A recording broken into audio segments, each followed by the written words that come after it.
Hello guys, welcome to CloudRaga. So in previous video we talked about fetch strategies present or provided by Hibernate. So first one is lazy fetch type. So in our case the scenario is like this. We have a class country which has two fields, like two basic fields, ID and name, and one extra field which is of collection type.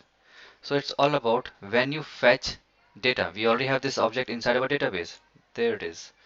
A country object which has ID and name, one in India, and it has multiple states, so I just entered three states here.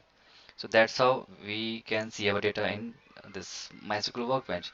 What if I want to fetch the data from the database? So we have already done the CRUD operations.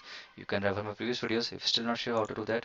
So this was the previous code which was used to save records. So let me comment this out, and here we say get country data. Okay, that's the idea. We need to fetch the country data. So in that case, session will help us. We need to say session dot get the country name or our entity name, that is country here. So copy here and then dot class, and which ID. For now we just have one record, so ID1 is the only option with us. That goes here. Then we have to store this somewhere. So country and done. Okay, that's done.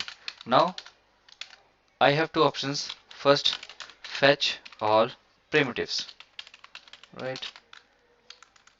And then next option is fetch collection type. So what's happening here? We are trying to load collection of data. In our case, right now we just have three records in this collection table. One, two, three. What if these records are millions in number? Then what will happen? Try to understand what's happening. Either we can just fetch some primitive types like int, string, character, boolean, that kind of stuff. That does not take that much memory. But when it comes to collection, it's a huge data. Not now, but in future, if we keep expanding our records, so maybe it reaches to, let's say, 3 millions. So how to optimize the memory? So to optimizing that, we have a strategy, we call that lazy loading. It says if you have a record like primitives, that's fine, I'll give you. That's what JPA do. It loads only ID and name. Okay, JPA loads only primitive types initially. Okay, there's a typo, let's fix that. Like ID and name, right? That's the only two fields we have. Now it won't go second level. These are at first level. Second level means it has one more collection inside it. It's like a has a relationship here. List collection, sorry, country has collection. So JPA won't go to this second level. These are at first level. That's how we name it. First level code. But here comes the second level code. So JPA won't go there. So it will pick only these types. So we have this code ready. Let's try to fetch only two things, ID and name, and then we will see how many select queries it fires. Country dot get ID. Let's print this out. Let's say ID,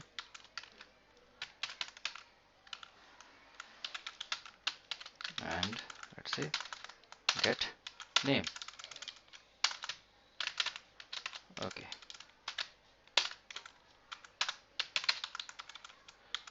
Okay, going to execute this query and let's see how many. Oh, just a second, missed the semicolons. Okay, run application, and if we check console, it only triggers one select query, and that is for ID and name. What if I want to fetch collections as well? So need to say, let's copy this line. Let's say get states, and let's say I just want to print the size, and I'll say number of states. Okay, and right click, run as application,